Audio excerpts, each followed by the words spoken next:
We live in a world where we are in tech today. People are earning $200,000 a year, and they're telling me it's not enough. Well, these people out there, maybe even the waiters here, they're maybe earning $50,000 per year. I think that's perspective. It gives you perspective that the world isn't only in Silicon Valley. The world isn't only in tech or design. There is a bigger world out there. And if you want to do something big, that you have to recognize that there are people who are not in the same class as you. And you have to help to elevate them as well.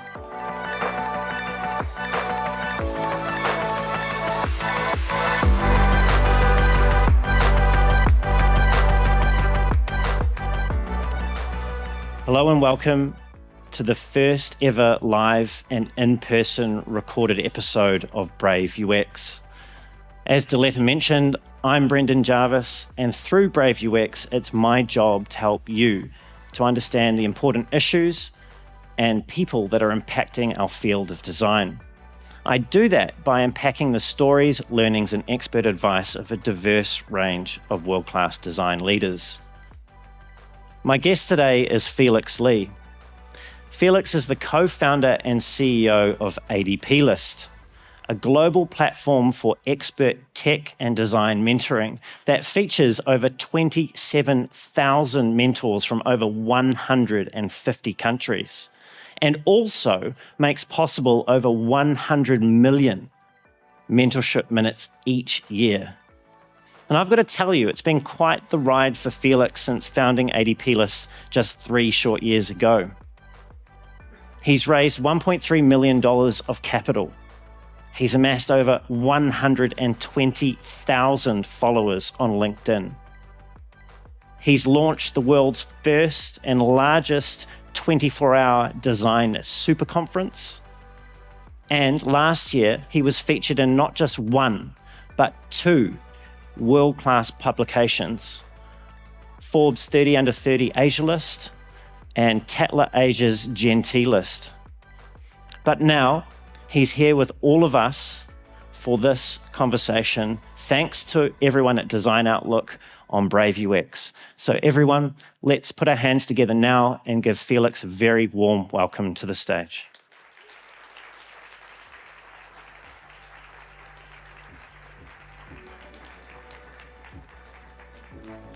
Thank you so much, Brendan. Thank you. Good to see you.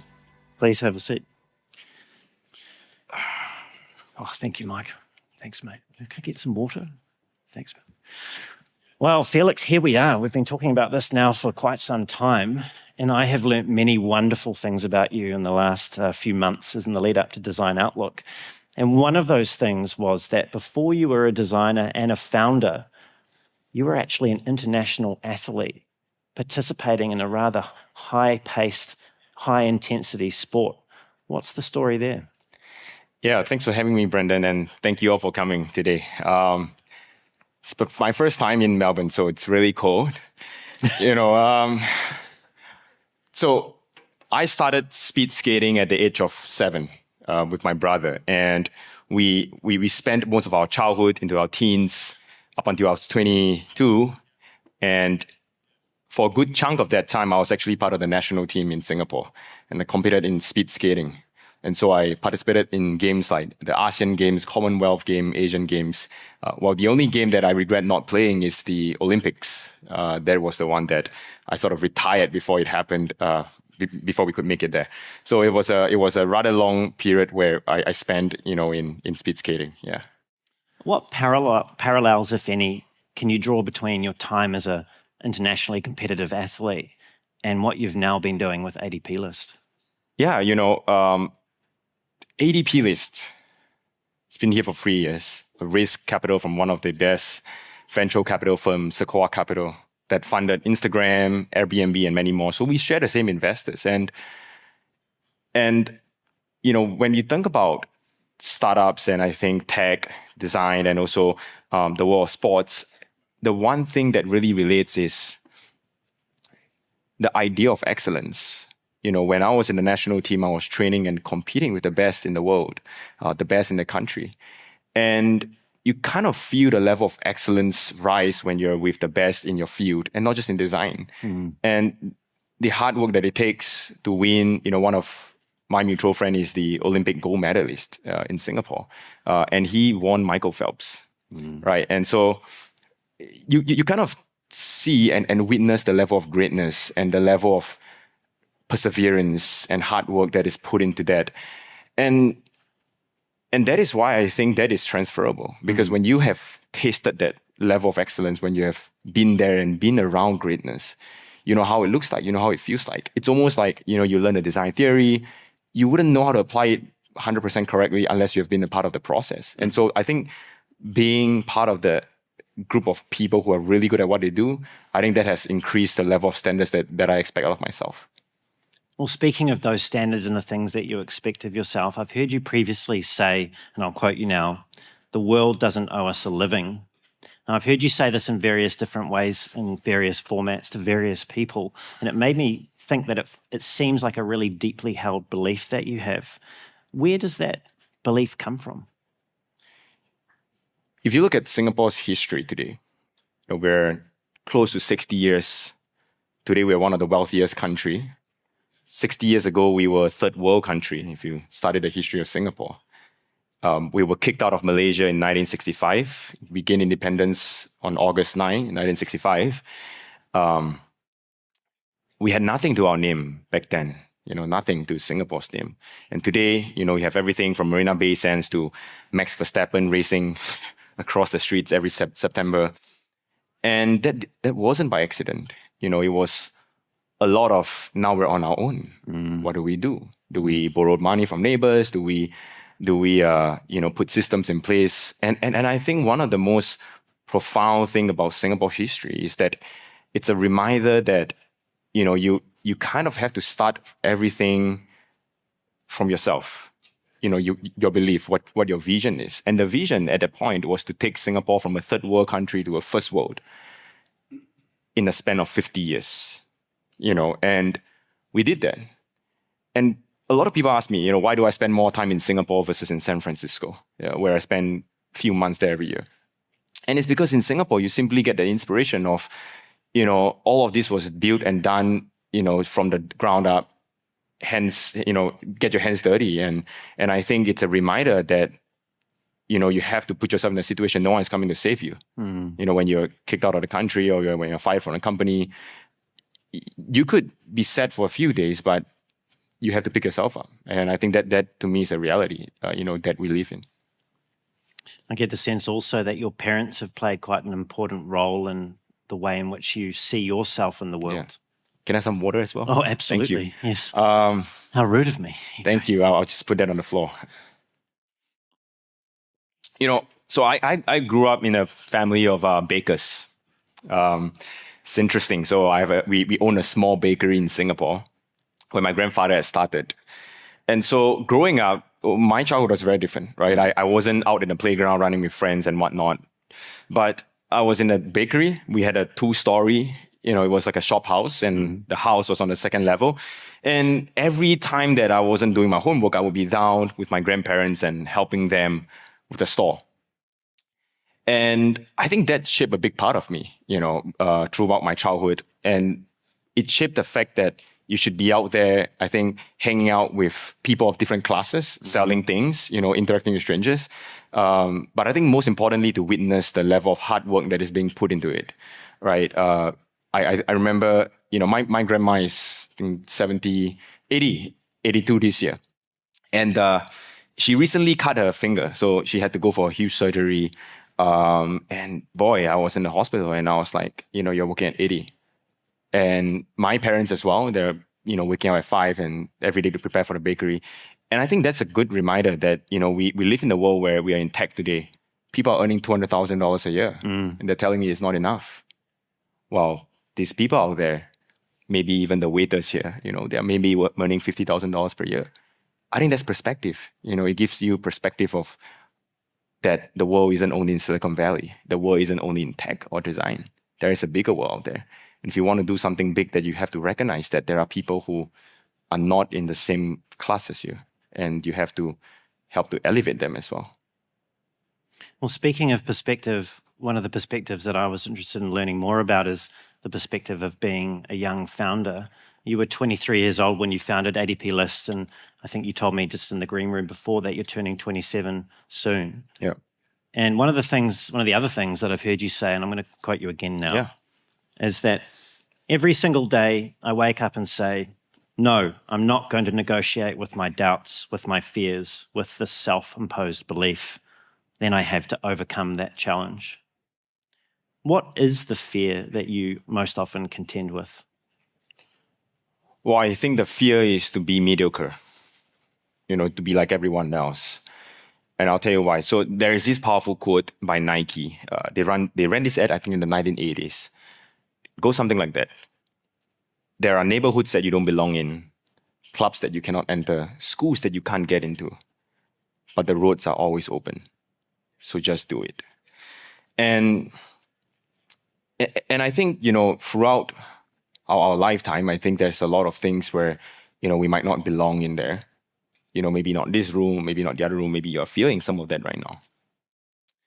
But the reality is that, back to the point, no one is coming to save you. And if you're not going to put yourself in there, you're at the losing end. And so the fear of being mediocre is scary because if you think about back to the point of a global perspective and a regional perspective, today, Singapore, we have amazing companies. Australia, there's amazing companies. I'll talk a little bit about Canva as well. But if you look at Singapore's company, we have companies like Grab. I think it's worth $15 billion today, maybe 30 at some point. But here's the sad thing about that. Maybe the CEO is watching this, but here's the sad thing about that, is that if you go to the US, if you go to India, no one knows about Grab. They might know it. They are not using it. And the point is that, do you want to be a billionaire, but go to a country where your product has not benefited anyone? At the end of your life, I think you could be a rich man, but no one would benefit from that. And so the point is that, one of the biggest thing that I want to do and the message that I'm trying to share is that, I want to be that person to say that we can create something out of this part of the world instead of being just in Silicon Valley. Why can't we create a Google here? Why can't we create an OpenAI here? Why is it that OpenAI has to be from Sam Altman in Silicon Valley? I mean, he's a great guy, but there's no reason. We don't lack the money. We don't lack the talent. We don't lack anything. I think we lack the ambition to dream big, to fail big. People are afraid of failing big. And I think the fear that I have is to be part of that circle that says, I just want to make it to $1 billion and that's it. I don't want that. That's why today when you look at ADPList, it doesn't look like a Singapore company. It doesn't feel like that. It's intentional. There's a message behind that. Thinking about what you've been saying, the fear of mediocrity, about ADPList and its mission, I'm curious about that because something that people in the audience might not know, unless I'm the only one, is what ADP and ADPList stands for. What is that, Felix? What does it stand for? Well, what does it stand for? A lot of people thought that we're part of the payroll company, ADP. So it stands for Amazing Design People List.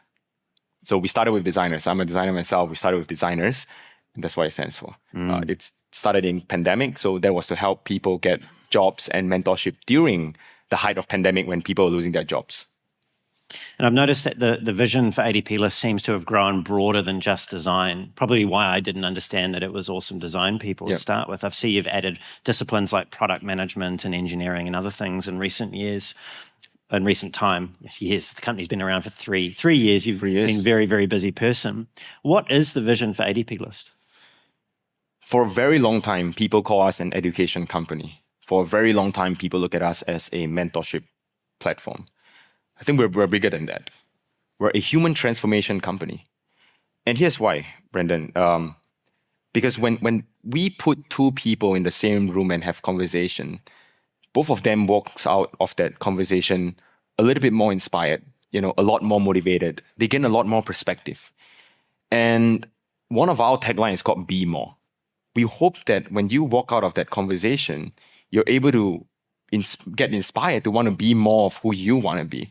And so our role in the world, the world that we want to create is that everyone can get access to these conversations. Everyone can walk out of there feeling, a transformative experience in that sense. We have designed a transformative experience that when you walk in, when you walk out, you're a different person or with a different perspective.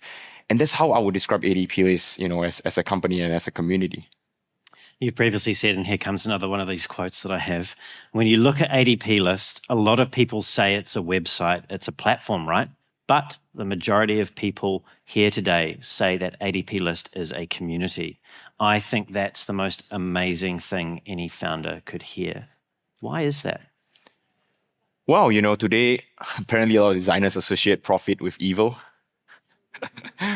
Maybe because of Zuck. I don't know. He sells data. And so I think it's good to be seen as a community because people are allergic to the idea of corporation. I do think that's a little bit weird because if you don't make money, you cannot, you can't really forward your mission, to be honest, right? I mean, we're doing some amazing work.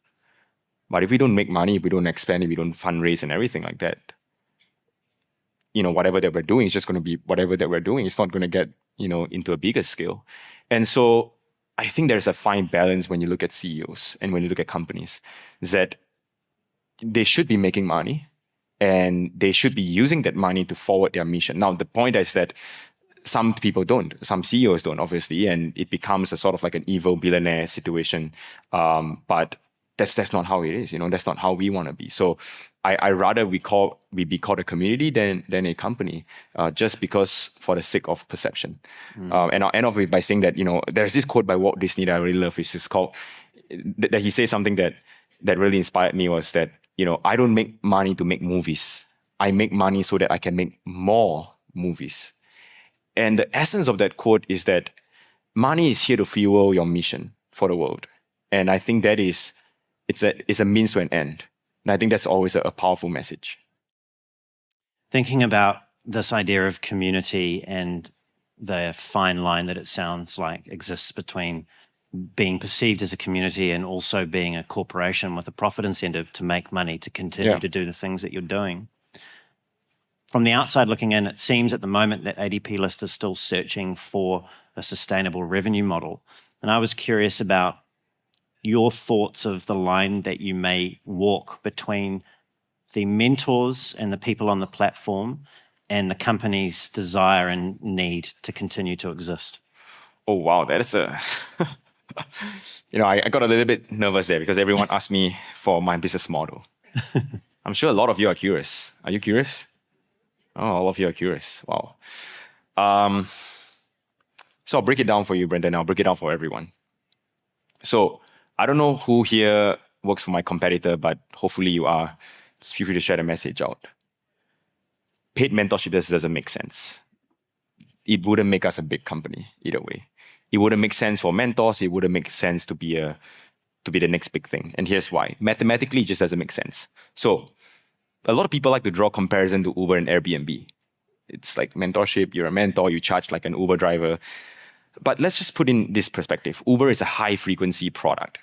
People use it on a weekly, if not daily basis. So even though the ticket item for a Uber ride, it's pretty low margin. Uber takes about $5 per ride. But the frequency makes up for that. So it's a good business. Now you look at Airbnb. It's a low-frequency business, not like Uber. It's a low-frequency business. And you only use it 2 to 3 times per year. But every time you use it, you spend hundreds of dollars per night, and it adds up to thousands of dollars per year. So the Airbnb makes quite a bit of money from every individual who spends out there. Now let's look at mentorship. I think here's the ugly truth that a lot of founders that do this do not want to see that, or they just, there's no first principles thinking in that, which is mentorship is not a frequent use case. I know a lot of you in this room, based on data, by the way, come once to a mentor, solve their problems, and they don't come back ever. They come back maybe end of year, 6 months later. That's one problem, right? So low frequency. Unpredictable frequency as well. The second thing is that it's a low ticket item. So if someone charges you $1,000, you would think 3 times to even pay that person.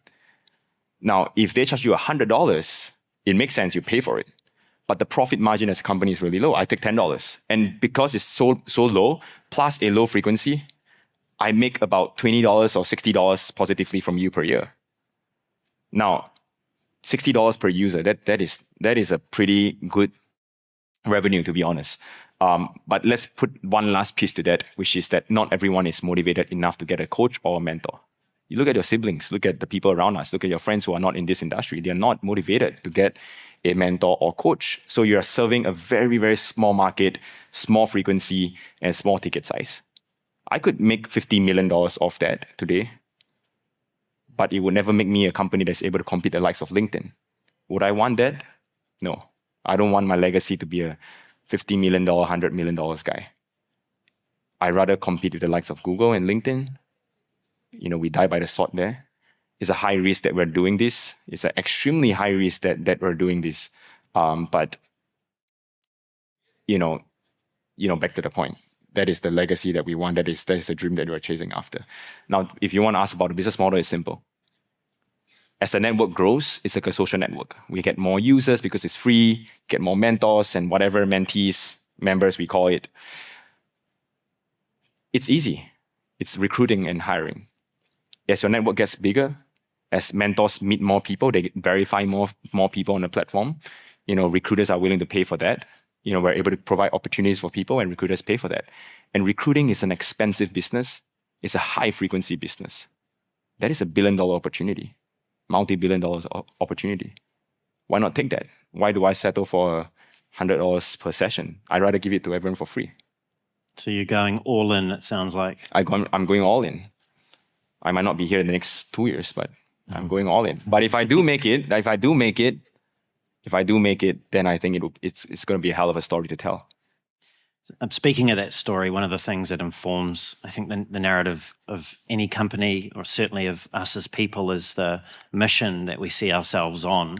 And one of the things, Felix, that you've said about the mission that ADPList is on is that it's to democratize mentorship for all. Mm-hmm. I just was thinking about what you said earlier on in the conversation about being a kid working in the bakery, mixing with all different types of people from all different walks of life. Why is aside from perhaps the hard-nosed commercial side of you, right? But why is it that this idea of democratizing mentorship for all is something that you're willing to literally bet the farm on and go all in to achieve? Yeah. So there's a few parts of my life that I don't share on LinkedIn. I worked at Gap, the clothing brand Gap, as a retailer when I was a kid. It's my part-time job. I work as one of the waiters in conferences like that. I was serving food outside. I was a computer administrative. So I grew up in a pretty humble family, and I was helping my dad run some of the stuff. So no job is, in a sense, beneath what I can do today. And the idea of that is because I wasn't born with a silver spoon. I wasn't born with these networks. I had to fight for it. I took a 30-day trip to San Francisco when I was 20 just to learn from strangers. And a lot of them were willing to open up their doors for me and share. And so not everyone have the courage to do that. Not everyone has access to do that. And I think because I've done that, I find a value in it. I just think that more people will find a value in that as well. I believe in that. And I believe in the power of exchanging ideas. And that's why ADPList was born. That's why the power of democratizing the access to mentorship and these conversations, these inspiring conversations, is important.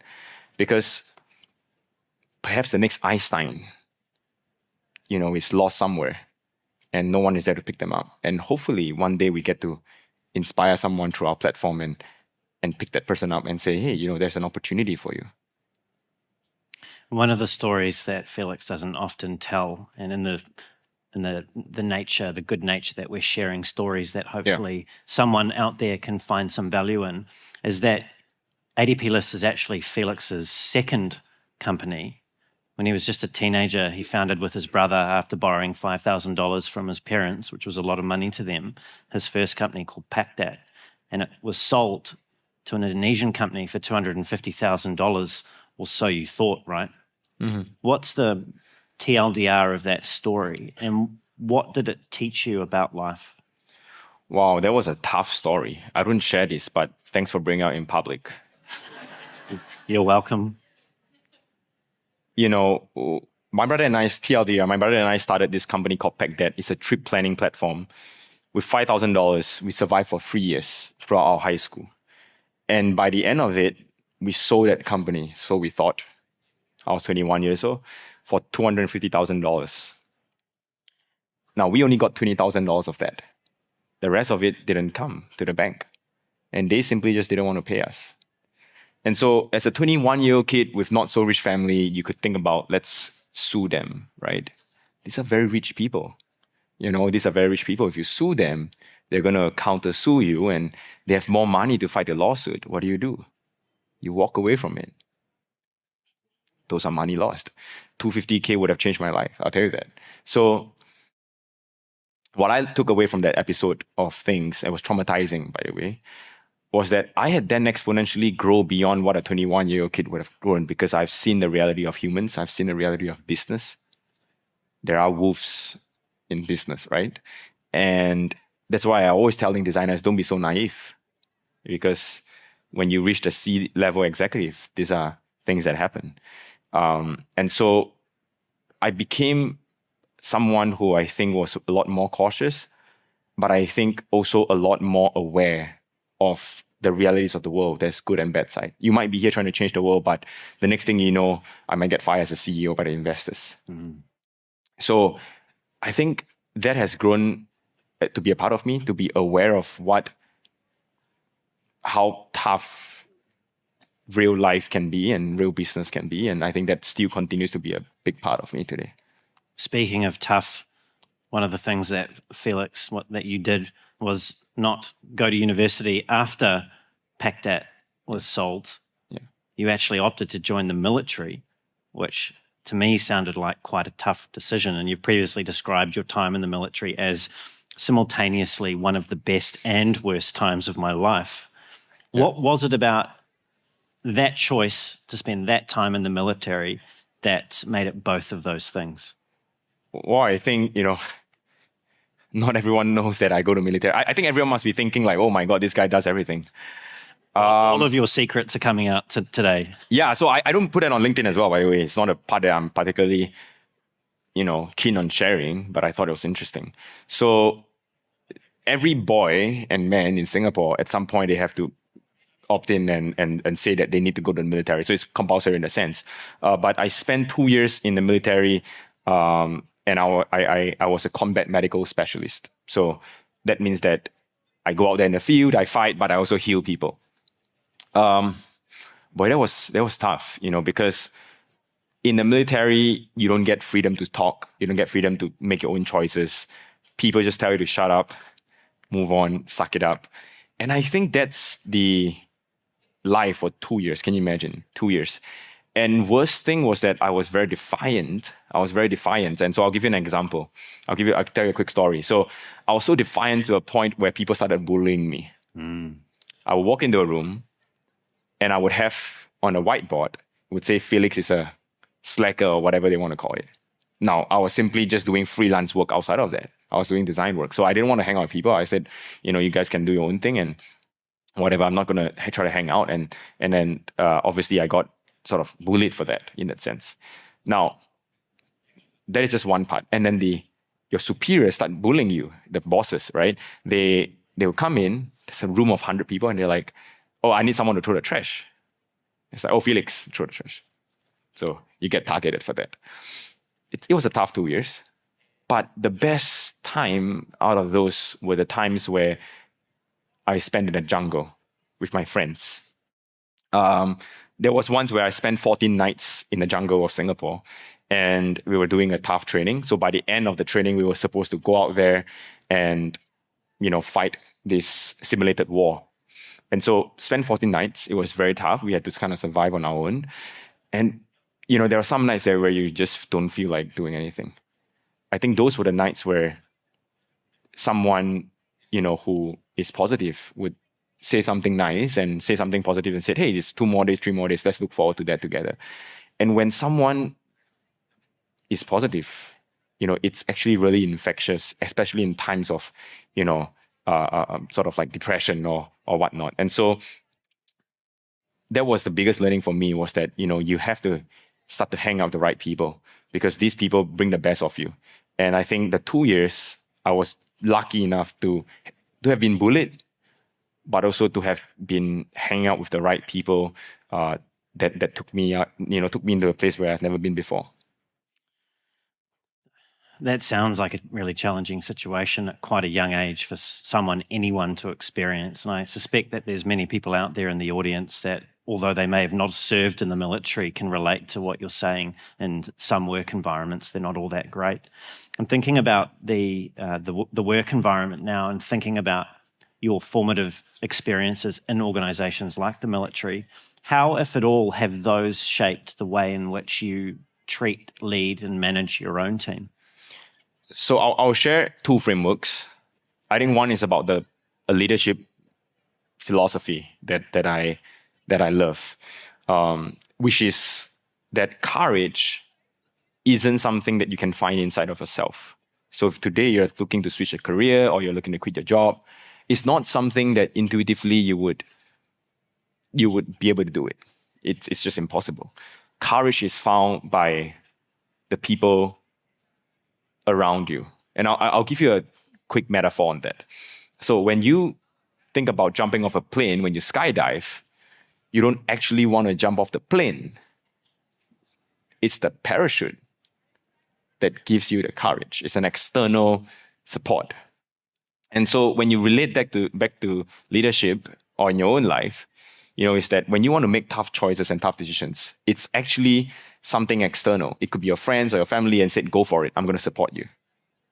And often that is what is needed for someone to make that jump. And I think from a leadership philosophy, I try to be like the parachute, right? I try to be like the parachute for my team. And, when you think about war, the infantry is always second. The Air Force will always go first. You have to establish, air superiority. So the Air Force will always go in first, drop bombs, whatever, and then the infantry goes in. Now, imagine a situation that without the Air Force, the infantry would have lost quite a bit of battle and men before they go in. And so you want to be that Air Force as a leader, right? So that's the philosophy number one, which is, to be that external courage. The number two thing that I learned from this military is called the framework AAR, right? After action review. So after action review means, every time after a certain, mission, we sit down, we talk about what went right, what went wrong. And I think that has tremendously improved the way that I run the company and, how we have, done experiments as well. Thinking about that AAR, I think I got that right. Yeah. One of your biggest learnings as a designer turned founder has been to always have a positive answer to the following question, which is, are we solving the right problem for right now? So thinking about that, how do you know when you're not doing that at ADPList? So a lot of designers think they're solving the right problem, but they're not. I think a lot of CEOs, even more CEOs, think that they're solving the right problem, which is the problem. So a lot of your CEOs, you laugh because you can relate to that. A lot of your CEOs probably come into your room and say, we got to do this. You're like, where did that come from? So I sometimes do that, but I try to hold myself back a little bit these days. And the problem with that, is that you sometimes got to ask yourself. A good friend of mine who runs a pretty big company, and he told me this. He said, when you make decisions like that, you have to look at it if it's a revisable decision or non-revisable. So if you put this decision out, is it something that you can roll back, right? A lot of decisions are some things that you can roll back. And there are some decisions where you absolutely cannot roll back. For example, if we change the branding, you can't roll that back, right? People are going to sort of get influenced by that. So I often look at that decision metric and say, if we put this out, is it going to be a huge challenge? Is it going to be rolled back? If it is a two-way door street, then we should just do it, right? If the team wants to do it. Now, the second thing is that sometimes I get into arguments with our designers. They say they want to do this, I want to do this.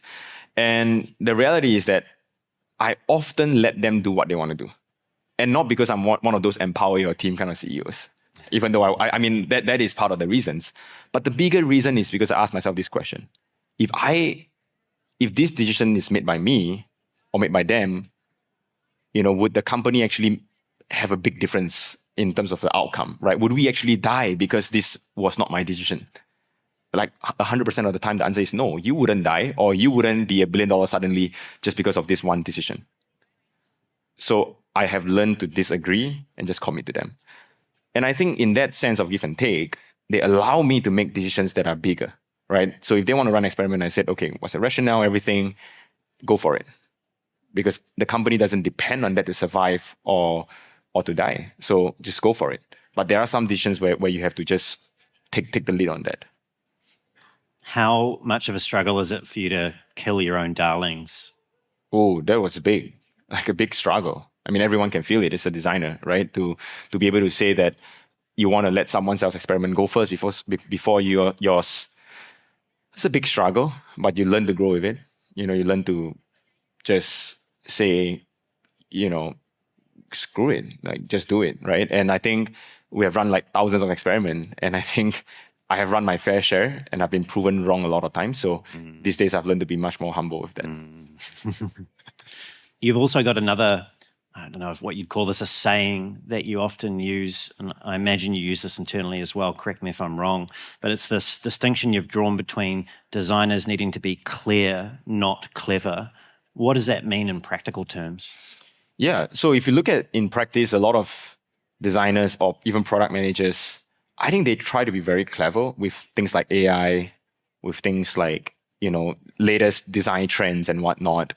But what you end up is a product that is very clever, but no one knows what you're doing. No one knows exactly what's going on. And I think that even comes down to copy, right? Some people would say like, oh, this is the, world best cereal, right? World's planet's best cereal or something like that. It's clever. It's eye-catching. But if you kind of frame it differently, it's that this cereal makes you healthier, or this is like a, vegan cereal that is, boost your immunity, whatever. I mean, it's clear what people are getting out of it. And as a designer, you always have to be clear of what your intentions are, rather than try to be clever around what's going on. Now, I'll end off with this. There's a lot of designers who look at AI and says, I should implement AI. Now, that's the irony, because the thing is that a lot of things that you're doing likely wouldn't need AI. But you're doing that because maybe your boss says so, maybe because the design, AI seems to be a trend right now. Mm-hmm. But the problem is that your onboarding is not even fixed yet. There's still a broken UX there. And you're jumping into AI. AI is not going to solve that. It might solve some of it, but it's not all of it. So to understand the problem and be clear about it, I think that's the most important thing. I think a lot of people just jump around with trends and everything else, which is obviously scary. Mm. Drawing a line now between clarity and uncertainty, and also thinking about people's tummies, because it's coming up afternoon tea. This is my final question for you. There's a lot of uncertainty out there in the design community at the moment, in the world probably at large. And I imagine in what you do as a tech founder, there's quite a bit of uncertainty. I mean, if you knew exactly what the future was going to be for ADPList, you would have already done it, made it to those goals, and we probably wouldn't be chatting on the stage right now. In those times when you're in the leadership seat and things are really uncertain, when things are getting tough, you've got a runway when you're running a company and you're not 100% sure what's going to happen off the back of a consequential decision, what do you say to yourself? It's a tough question, I think when you're uncertain, it goes back to what you want to leave, what you want to leave behind for the world. And this is an interesting story, because I just went off to an offsite with our team, and I told them that, hey, we're taking this risky business model. Obviously, you guys all know about it, but the chances of failure is extremely high. And to my surprise, all of them said, yeah, let's do that. I'd rather fail this than to settle for being like one of the competitors. And like back to the point of, just to wrap it all up, which is, courage is external. When it's uncertain, you cannot find that courage in yourself sometimes. And it is words like that from team, from your family, from your friends that gets you through it. And I will say this, which is that people ask me about burnout. It's interesting because I don't understand the concept of burnout.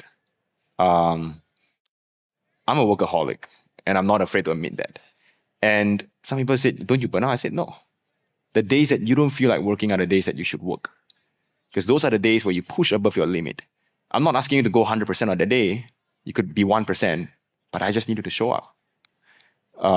By the way, I don't push my team like that. So if you're burnt out, you're burnt out. I could feel the room drop a few degrees. So I don't push my team like that, but I push myself like that. That's the mindset of an athlete. That's the mindset of greatness. And if I were to leave anything with anyone here, which is when you're feeling uncertain, obviously your courage is external, but hang out with people who are great at what they do, not just in design. I think that is the problem with a lot of folks today, which is like, I just hang out with people who are great at what they do and what I do, but hang out with people who are like just completely not in your field, but they're good at what they do. You know, for example, an athlete, a makeup artist, a dancer, singer, whatever. I have friends from all over these places who are the best at what they do. And you get a sense of that greatness, that sacrifice, that hard work, that the tears and the joys. You want to be part of that all. You want to witness that. Well, Felix, it's been great sharing this couch with you today, and I'm sure everyone in the audience has picked up a little bit of that greatness from our conversation today. Thank you for so generously sharing your stories and insights with me, and also all of the curious, wonderful designers that are in the audience. Thank you so much, Brandon. Really appreciate it. Thank you. Thank you all.